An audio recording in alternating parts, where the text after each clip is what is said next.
One thing we have on display is a very early draft of his first description of George Smiley in Tinker Tailor Soldier Spy. I love it, first of all, because it's on pink paper, and this is a handwritten first page of the second chapter of Tinker Tailor Soldier Spy, which George Smiley is walking down a very soggy, rainy, windy London street, and you can see him gradually evolving. Do you love spy books, movies, and TV?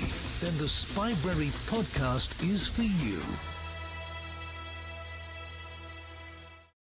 Hello and welcome to Spybrary, episode 275. Spybrary is your safe house, your listening post for all things spy, fiction, and espionage history. Today we're talking all about one of my favourite authors, John le Carré. We're joined by Professor Federico Varese and Dr. Jessica Douthwaite. Now, I've invited them both onto the show today because there is a brand new exhibition all about John le Carré that's been launched in Oxford called Tradecraft. Want to dig into that so I can share more about this wonderful exhibition with you all around the world, because you have to raid your reptile funds, book flights, hotels, Airbnbs, whatever.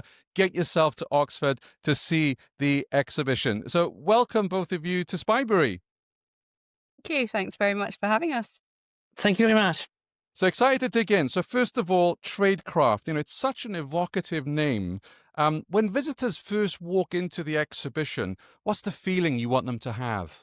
So Tradecraft for this exhibition has two meanings. Obviously, Tradecraft is the name given to the tricks of the trade and the tools that spies use in their intelligence work. But we also wanted Tradecraft to describe David Cornwell's method and the crafting and the process behind writing his novels. So we take the visitors on a journey into both the spy worlds of his fictional characters and the vocabulary and the language that they use in that world, but we also take them on a journey through his writing process and the craft of his research. So yeah. So when were you first invited to curate? I'll start with you, Professor Varese. When were you first invited to curate this for the exhibition? It seems ages ago. It was a few. So the motivation, of course, is that the archive of David has been deposited in Oxford, both before he died and then after the final tranche arrived, and there was a decision to champion and to sort of do something with that and try to bring the public to the archive. And at the time, I was the head of the Department of Sociology. And we wanted to do an exhibition which was a bit unusual for the Bodleian or Oxford exhibition, which usually are organized by the literary departments, the literature, history. This was organized by a social science department. Now, I know I'm not answering your question. So was it 3 or 4 years ago? It took a long time when we first started to discuss it with Richard, who is the head of the Bodleian. And I'm delighted that we were able to bring it to fruition, together with Jessica, the exhibition, and also to publish the companion book. And for those who don't know, Federico, you play you're actually part of the exhibition because you were close friends with David Cornwell, John le Carré. Yes, very much. So for me, there is a personal reason to be involved in this project. That's why I was happy to do it. I met David in 1994, the first time I met him. And in fact, I go over the history of our friendship in the introduction to the book that I edited. And we kept in touch. I very much advised him on a couple of novels in great depth, but then we became very good friends. And my family and his family sort of met often. We would spend our summer holidays in Cornwall, and we would meet at least once a year. But of course, I would meet David more often. So I have a lot of letters from him and a lot of great memories of a great person, a very generous, kind man, and also an extremely interesting and intelligent interlocutor. And as Jessica was saying earlier, one of the aim of the exhibition is precisely to bring that out, that of course he was a great writer, but also he was a great researcher, a great analyst, all in the service of fiction and art. but he researched his books in a way that I knew, of course, how much he researched the books. But what comes out in the exhibition is the sheer volume of readings and notes that he took. With Jessica, we calculated that the notes that Jane, his wife, typed up for the Constant Gardener ran up to 600 pages. So, in a sense, there is an affinity between academics and academic research and David. David not only did desk research, but also traveled to places. So he was a bit of an ethnographer and a journalist, an investigative journalist. And that, I think, comes out very much in the exhibition. I'm sure we'll talk more about that as we go ahead. And you obviously have seen it yourself. But yes, in the end, the point of the exhibition is to show the people behind some of the books, the characters that inspired him, and his research method, his traveling, and the network of people that he surrounded himself. So you could call them a cadre of spies that he relied upon in order to write his wonderful novels. And Jessica, if our researchers are correct here, so you are a Cold War historian, focusing very much on early Cold War and British home life with Cold War. How did you get to be involved with Tradecraft exhibition? Yes, so just over a year ago, so the Bodleian, working with Federico, decided that they very much wanted to go ahead and make this exhibition, but the research needed to happen in order to put it together, and the curation of that, the archives needed to happen. So I'm a Cold War historian, but throughout my career I've worked in museums, specifically working with other professional curators to bring to life that Cold War civilian history. So I have that cultural social history background that's really helpful when thinking about the positioning of le Carré's novels. But I'm also, as a British a historian of contemporary Britain, someone who spans post-Cold War as well. And I was really, really, really, really fascinated by this kind of the ideas behind this exhibition. And Federico's a social scientist, I'm a historian, and having now researched, been completely embedded in le Carré's mindset while he was researching these novels, I thoroughly agree with Federico that he was someone who thought like an academic, thought like a social scientist, incredibly meticulous and rigorous research methods that went into kind of creating the fictional worlds that we read in his novels. So I feel like our skill set combined was kind of the perfect ingredients to creating this exhibition. As you can hear from my introduction, I thoroughly enjoyed it. So I would say mission accomplished to both of you. A question I have is, when you've got the archive, as I understand it's over 1,200 boxes of David Cornwell's life, which is extraordinary. How do you even begin to decide what you're going to put into an exhibition? So we already had a framework for the exhibition itself. So given that we wanted to focus on his research, and given that we wanted to span the entire course of his career, and novels that are both familiar to audiences, and especially audiences who are fans of the Cold War period, but also some of the later novels that are placed around the world, we knew that allowed us to kind of filter out the aspects that we wanted to focus on. So going into the archives, I had a strategy and I had an idea of what I wanted to focus on. But Federico, would you add to that? No, very much along the same lines. We wanted to include some of the classic novels, but I myself grew up, in a sense, as a fan of le Carré's later work from the 90s onward, and I think it's wonderful. And we wanted very much to have a number of novels from that period, and so I think we have a good balance between the classics and the new novels, starting from sort of Mission Song, Our Kind of Traitor, the Constant Gardener, and of course the Night Manager. So we wanted to bring those novels into the fore, and highlight the network of people, but also the traveling that he did, and the idea of David not just as a British writer, but also as a writer who engaged with the rest of the world. Of course, he remained really passionate about this country and England and the future of England and the fate of England, but he was also able to engage with countries that were pretty far, such as Hong Kong and Russia. And so I think the exhibition tries to balance out the well-known older novels and the newer ones. Yeah, and again, I think you're very successful with that, because my own love of le Carré's work is very much, I'm a Cold Warrior. I love the Cold War era. And when I was going through the exhibition, I loved that each part of it was based around a book, and that was the theme, and then the notes and photographs and research associated with it. And my feeling was, gosh, I've only read Our Game once. I've only read Constant Gardener once. I've read the others probably 3 or 4 times. I need to go back to the well and reread these books as well. So it was a very nice reminder to myself. And I think, as you've mentioned, the amount of research, and as I said, I deliberately took a friend with me, and she said, wow, I had no idea that authors put this amount of research. I said, well, not all authors, because there are many that just use Google Maps.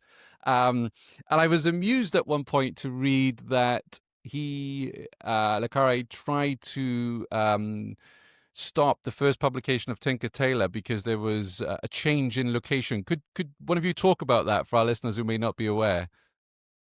I'll go.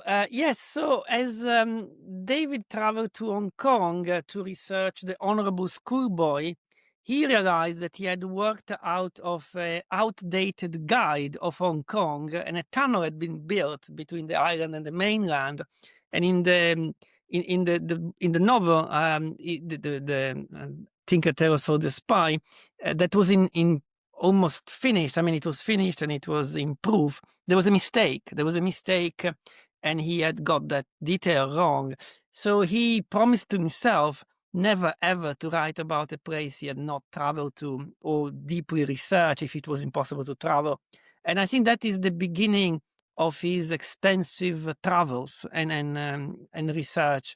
You might argue that his earlier novels were more out of his own personal experience in the secret world. I would probably back to different a bit. He also did a lot of research for his earlier novels, but certainly from a certain point onward, he wanted to get the details right. And in my own interactions with him, I was impressed by how much he cared for the details. And a lot of the work that people like me would do, of course, we would engage with the novel and the plot, and we would give advice, but also he wanted from us to know exactly which kind of cigarette the character would be smoking, or which kind of trees would be in the cemetery where the scene is taking place. And I found that very, very inspiring in a sense, because he was very precise, very accurate, and a great respect for the reader. He didn't want to be sloppy, ultimately. No, absolutely. It makes sense. And you really see, it was interesting, just a couple of weeks ago, I was at an event with Jeffrey Archer, and someone asked him, what's the top quality of an author? And he said, know your world, know what you're writing about. And I think when I was going through the exhibition, that was coming, although I can't imagine David was a big reader of Archer or a fan of Archer at all, but and so, going to South Sudan, for instance, or Hong Kong or Moscow, and researching and being in touch with you, Federico, as you say, he was asking about what cigarettes Russians would smoke, or what shape the trees would be in at a certain season in Moscow. I mean, it's incredible attention to detail and to the authenticity. Yeah, and his method of work was to write draft after draft. So I would get maybe 6 versions of the same novel, and he wouldn't tell you what he had changed. So I would read it from scratch, and you could see that first the novel grew in size normally from the first draft to the final draft, but also his work changed. In the first draft, obviously, he wanted to get the details wrong and the geopolitics and all the background. And then he started to do work on the language and change the tone of the character, the tone of the language. And so the archive, of course, has got all of that now for posterity, so everybody can now observe that and see. And I think it's wonderful for literary scholars, if they have got the passion for it, they can study how the novels change from one draft to another, and so you can see his mind at work. Absolutely. So the press has called this exhibition, rightly so, endless gold dust. For yourself, can you share a couple of the artifacts that were truly wow moments for you? And maybe starting with you, Jessica. I'll begin first because we haven't mentioned that we do have a large loan on display as well from the Cornwell family and the estate. Aside from beginning in the archives, I did also begin with that loan, and it comprises a huge amount of photography that's never been on display, and some really personal items and ephemera. And some of my favourite things are from that loan. So we have David's mother's suitcase. Yes. So we discuss his biography and his own life throughout the exhibition in various ways, but one of the novels that we chose to display was A Perfect Spy, which is his most autobiographical novel. And in that display, we also talk about his childhood and his life at Oxford University. His mother abandoned him and his brother when he was aged 5. He talks about this in The Pigeon Tunnel, his memoir. He talks about the fact that there were only 2 surviving items from her time married to his father, who was a gangster and a criminal and a con artist. And one of those items was this suitcase, and we have it in the display. And I find that incredibly poignant because not only is it something that was very, very personal to him, that he only came to later in life when he reconnected with his mother after finding her, but it's also something that for her was one of her only connections to that time when she was married to Ronnie and had David and Tony, his brother. So I find that really emotional.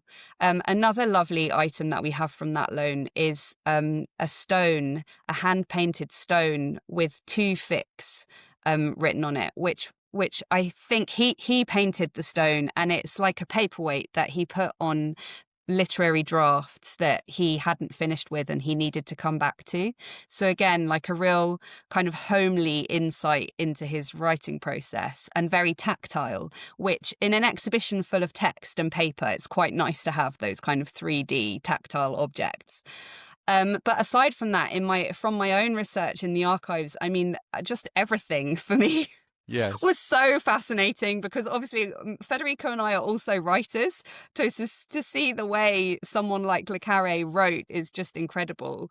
But one thing we have on display is a very early draft of his first description of George Smiley in Tinker Tailor Soldier Spy. I love it, first of all, because it's on pink paper, and Le Carré wrote on anything that he had to hand. So you have things that are written on hotel note paper, tiny pocketbooks, the backs of envelopes. He wrote on everything. And this is a handwritten first page of the second chapter of Tinker Tailor Soldier Spy, in which George Smiley is walking down a very soggy, rainy, windy London street. And you can see him gradually evolving kind of Smiley's appearance and kind of his walk and his tread. And it's just a lovely thing to have on display. And actually, it's not on display, but I found 4 or 5 versions of that same description in that archive. So as Federico said, for researchers, this is an absolute treasure trove to see how he developed his characters, how he developed his plots, where the research came into the writing. You can see iteration after iteration of these things through the archive. So those are a couple of my favorites, but all of it is No, to I me. love this. Yeah, no, I love the suitcase as well. I was quite taken aback by that. And the other thing that really surprised me was in this digital age of we've all got iPhones or smartphones taking pictures all the time, but the quality of the photographs that were taken at that time, either by him or others, is incredible. It's so much better. It knocks the sort. I mean, and I'm not a professional photographer by any means, but you just look at it and think, wow, they just look amazing compared with digital. Yes, beautiful. They really do. Definitely. And Federica, for yourself, as you were going through the archive, and obviously you knew David, but what were the wow moments for you? What were you like, wow, when you had it in your hand, like, this is incredible?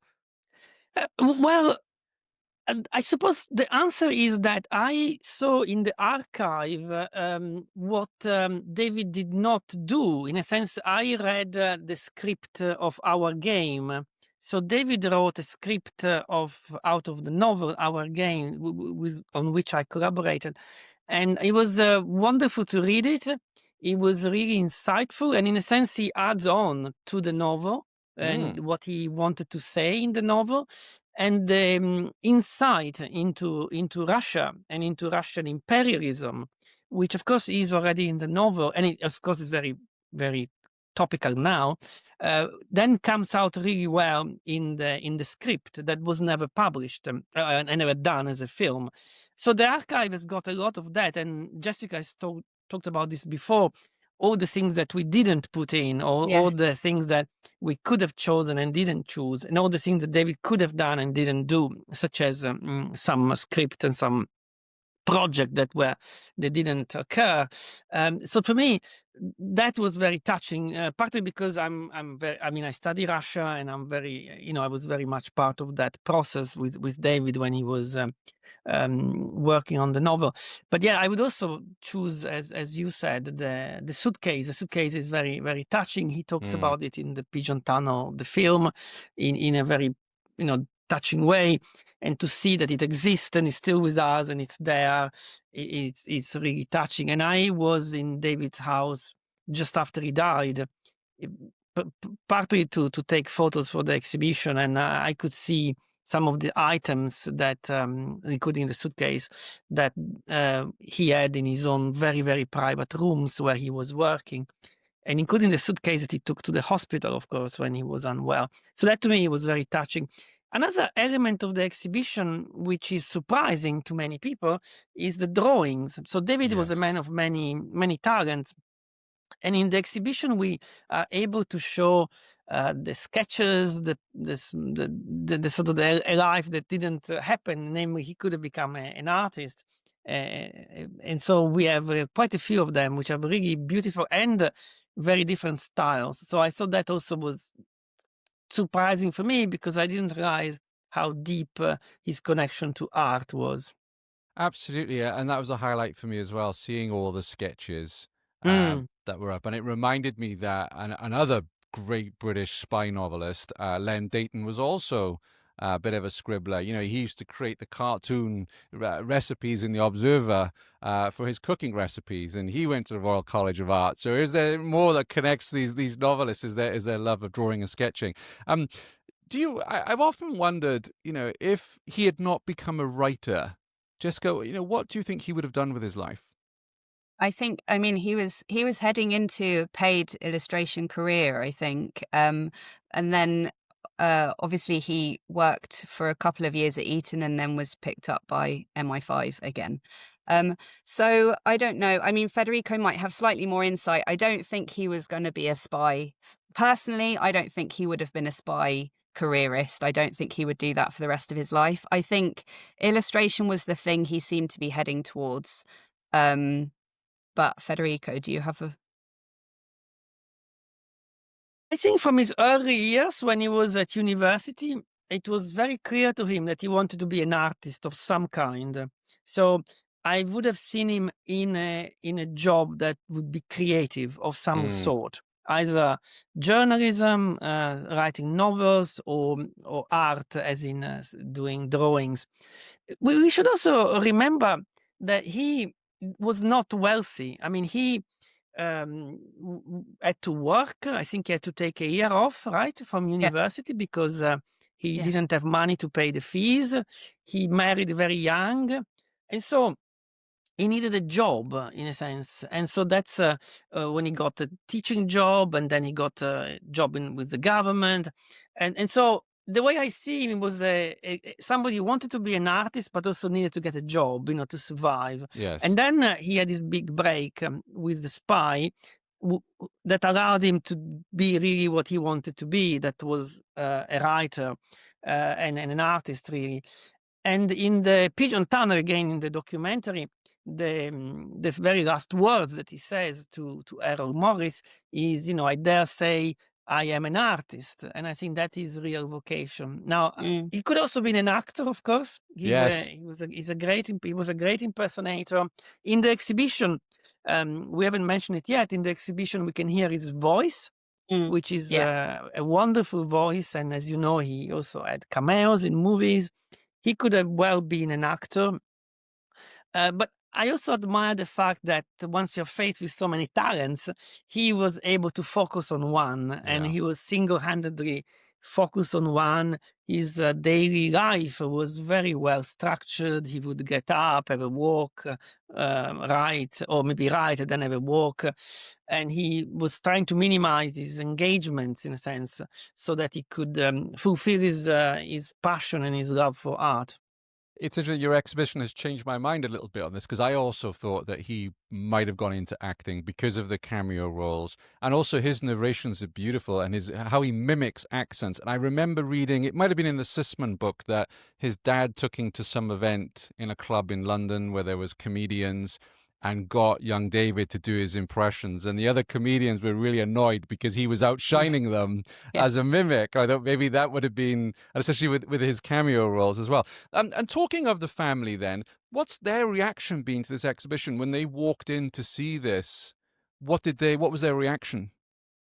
I think they're very pleased. I think I possibly hadn't given enough thought to how confronting it might be to see your father's entire life kind of displayed across four walls. So I think it was almost quite emotive.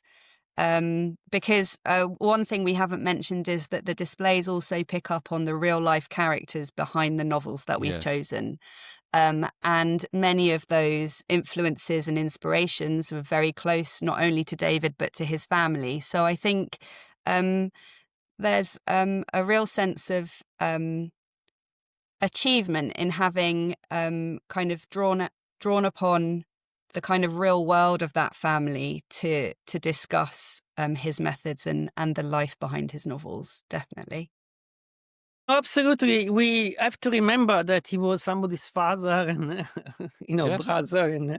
And so I think the family was very touched. That's my impression. Of course, they came to the opening of the exhibition, the grandchildren, the children, so a very extensive number. So we were very pleased to have them there, and we are very keen, of course, to know how they felt. And this family, the state supported the exhibition very much. So we worked very closely with the John le Carré estate. But yeah, as Jessica said, I think it was very emotional for them. And indeed, they told us. So Yeah. we have it from there, without going into details, but they themselves told us how emotional it was for them. And to see these people, and of course, unfortunately, many of them are not with us anymore. So it's very sad for them. Yeah, I suppose that was also very emotional for me, in a sense. You have two dimensions here. You have the personal dimension and the professional, and it was touching. Yeah. I think one thing that everyone was very pleased with, well, there are two. One is the audio, being able to hear David, and we specifically, we chose to do that audio at a later stage after the research for the exhibition had been completed. And it's because I felt, and we all felt, that David's sense of the world wasn't coming through enough, even though we have the real world stories and all of his research on geopolitical issues and the types of themes that he chose to write about, like pharmaceutical corruption and terrorism. I just felt that we needed David's voice to kind of pick up on the kind of the values that kind of weave his work together. They transcend Cold War, post-Cold War worlds. And it's about human values and his politics. So I think everyone was really pleased to hear him in the space.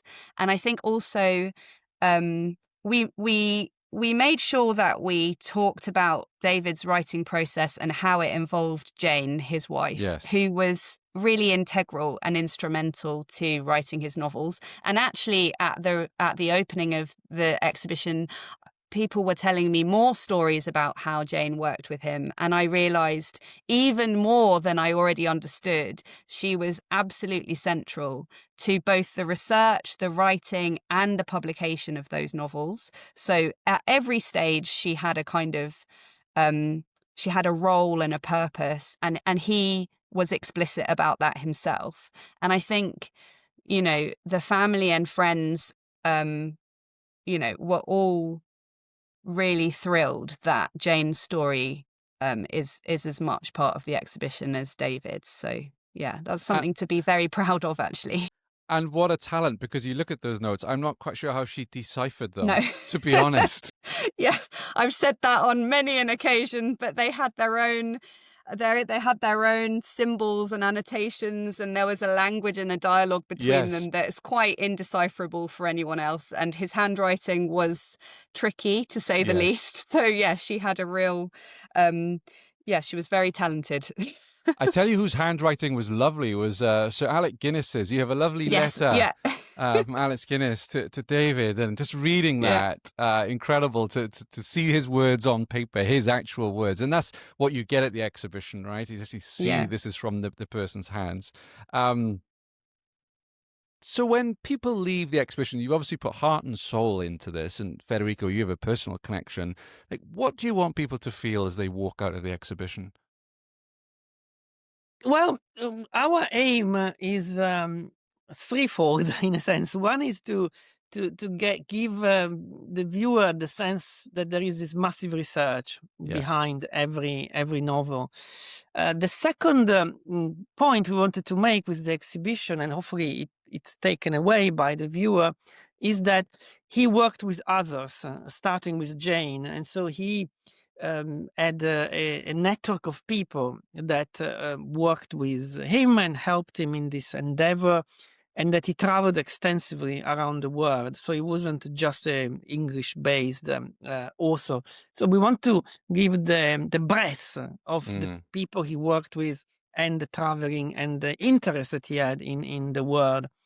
And finally, hopefully we want to give the impression that he was a great writer, ultimately. And ultimately we read him because he's a great writer. Although he did research, he traveled, he met people, he knew, and also he anticipated, because exactly as you know, since you are experts on the Cold War, we appreciate how his Cold War novels really anticipated a lot of historiography that came later.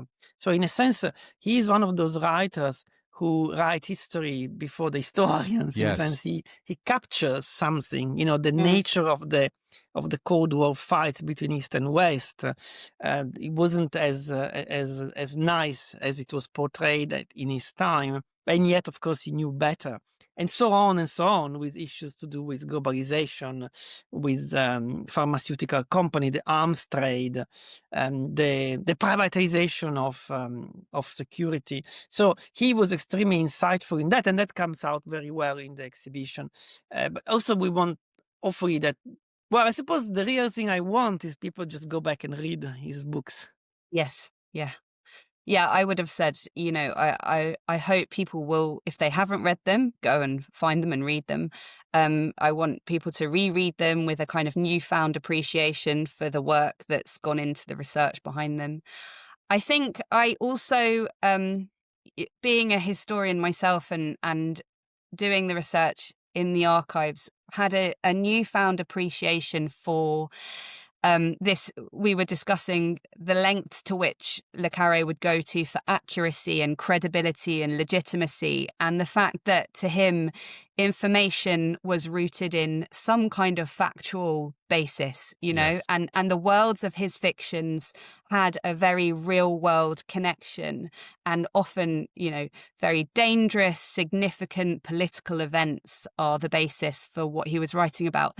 And I really found myself towards the end of this creating this exhibition just thinking about the world of information we now live in, and what research means in a world where facts are the same as fictions these days, and you can kind of make up whatever you want on the internet or not. And I just feel like I hope that some visitors might come away also with a kind of newfound appreciation for what real research is, as well, and kind of what truth versus like falsities, what Yes. that means. So yeah, I hope. No, and also how hard it was, because Yeah. many of the letters that we read, maybe, I don't know if they're all on the display, but some are on display maybe, when he wanted to get a book, he had to Yeah. write a letter to the publisher, and then the publisher wrote back, and it takes ages just to order a book. Now we Yeah. just do it in a couple of clicks online.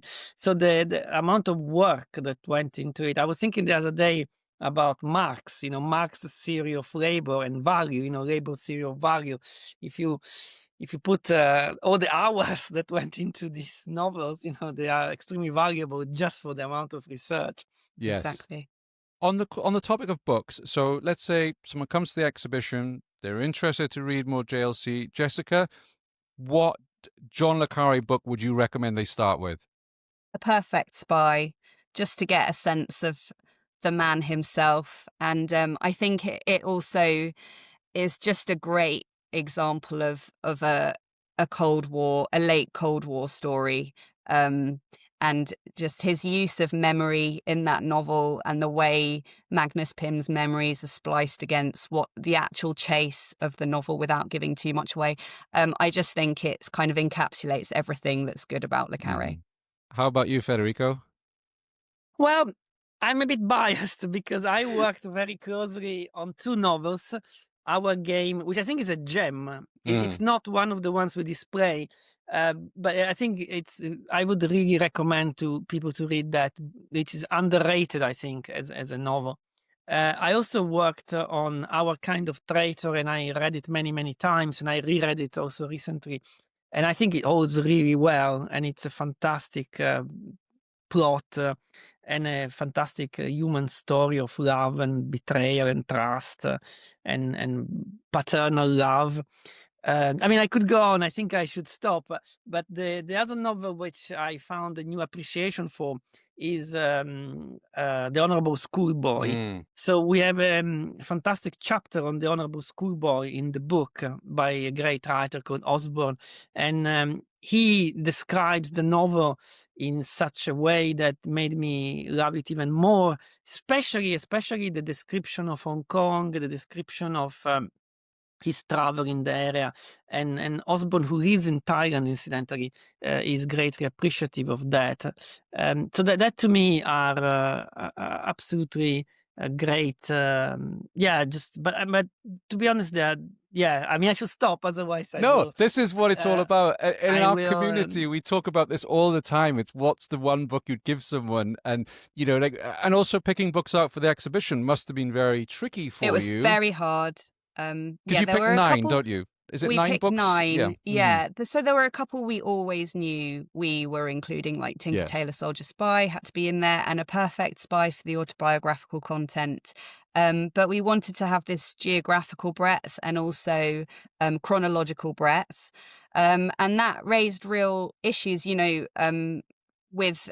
we don't include Our Game, but I agree with Federico, it's a gem. And the research for Our Game is research that would have been fascinating, I think, to some visitors, but we instead included Our Kind of Traitor for other reasons. So yeah, it was tricky, but I think we got a good range in the end. No, you did. I mean, I was looking for the one room that had the entire collection for Absolute Friends, which is my favorite post-Smiley novel, which is the Marmite book. People love that one or hate it, but I happen to love it, and I've spoken about it on Jeff's le Carré cast in 2-parter, so go listen to that if you want to hear why. So I could just imagine how tricky it was, how difficult it was. Yeah. Jessica, for yourself, I want to wrap up. I've got 2 questions, one each for you both, because I want to be respectful of your time. If we could put you into the Spybrary time machine, and we go back in time and get you to sit down with David Cornwell, what one question would you ask him? You have the same question for me? Well, I mean, we spoke a lot about many things, and some are personal, of course, and we have a lot of shared memories. So that's a difficult question. I mean, I think there are questions that maybe are more interesting to the readers, namely in Silverview, for instance. I mean, I discussed it with him to some extent, but he decided to put it aside and write the Pigeon Tunnel and then take it up later. So that was a question maybe I would have asked him more, why did he decide to do that as opposed to finish it off and then do maybe the Pigeon Tunnel. But I mean, I suppose, he was such a great explorer of the human heart, right? And so he answered many questions in his novels, in a sense. Yes. Yeah. So if I could sit down with David Cornwell and ask him one question again, I would ask him why fiction, because his novels are so very based on his factual research. They're so academic, journalistic in quality. Why did he have to write them as novels? Because I still don't feel like I fully understand, particularly because later in life he became more vocal about his own politics and he used his platform and his privilege to have more of a say over issues that were close to his heart. I'd love to know why he didn't just write more nonfiction or do more campaigning or, why did it have to be novels? That's what I'd asked him. Of course, a novel that's really a question that many people would want to ask him is why John le Carré? How did you choose that name? And as you know, he answered that question, and every answer he gave was different from the previous one. So we'll never get an answer to that. What answer did he give you, Federico, when you asked him? He told me it was just random, that he forgot really, and he told me that he would, every time he got asked, he would give a different answer, and I think Jessica's point is really interesting because he was ultimately a person who never did that step. Even in the Pigeon Tunnel, I think it remains highly artistic, the writing, and he really wanted to be a fiction writer, I think, in the end. And that, I think, and of course, that's why he called himself John le Carré. I mean, he always wrote under a pseudonym. And I think that is something I never thought very much about. But if you think about it, he's trying to say, I'm not, David Cornwell, I am a writer, I create fiction, and it's a different persona who writes that fiction from the real person. I suppose one of the answers he could have given to Jessica, like a factual answer, which may be fair, I don't know how true it is, but is that he given that he started to write while he was in the employment of the Secret Service, he couldn't really do that. But as Jessica said, he could have switched later. I think he also had already grown up in this world that was kind of dominated by people flitting between characters. His father's world was kind of a particular kind of stage, and then he had university where he had to be a different person at Oxford. His kind of criminal underworld family life had to become more Oxbridge elite British establishment. So he was very used to flitting between different narratives and stories, and it possibly came more easily to him than just real life. Yes. So, yeah. Absolutely. I have to commend you both. It's a fantastic exhibition. And I hope everyone listening will pop along, will fly over. I know we've got listeners in Iowa, for instance. He's already got his tickets booked. He's coming over to see the play, Spiking from the Cold, and then come up to Oxford, which is great. I highly recommend it. Federico, we haven't had time to go into your book, and I know you're going to appear on an episode of Le Carré Cast soon, and we'll be talking about that. So we will add that into the show notes. What I would suggest to our listeners is order it online now, because I have a feeling this is going to sell out. It's a great book. I bought 3 copies yesterday myself. So get online, because you don't want to miss out on this, and then it'll be $500 on eBay somewhere. $1,000 if it's signed by Federico himself. So make sure you get it. I love that it's free entry, so no excuses there. And also, I have to say, I was really surprised when I went in. I thought I had to take a few photos, and there was nobody told me off for taking photos. I hope I haven't got anybody into trouble there, but I kind of figured there would be signs saying no photography. So that's very generous of you as well, because some wonderful things to see there. And also, Jessica, the audio clips you picked out, what I especially appreciated was not just that there were so many interviews you could have picked, that they were very salient, but also what I could tell, there was no headphones. So even as if somebody else was listening and you were another part, it really added to the atmosphere, hearing his voice and what he was talking about. I thought that was brilliant. I'm really glad that you noticed that, because that was an active decision and we spent a while trying to work out which would be better. So I'm very glad that you approve of that. But I agree, having his voice out in the open is a nice way to kind of create that atmosphere. Brilliant. I'm going to share some of the photos I took on the Instagram account, which you can find at Spybrary. Show notes for today, including details of the exhibition Tradecraft, you can find at spybrary.com/275. Federico, Jessica, thank you ever so much for giving us some of your valuable time, and also your academics, talking to a guy who didn't go to university. Thank you for putting this in language that's accessible to all of us, which is what your exhibition is. It's accessible whether you are a super fan, a scholar of le Carré, or never even picked one up before. I recommend it for everyone to pop along to the exhibition. So thank you very much. Thank you. Thank you.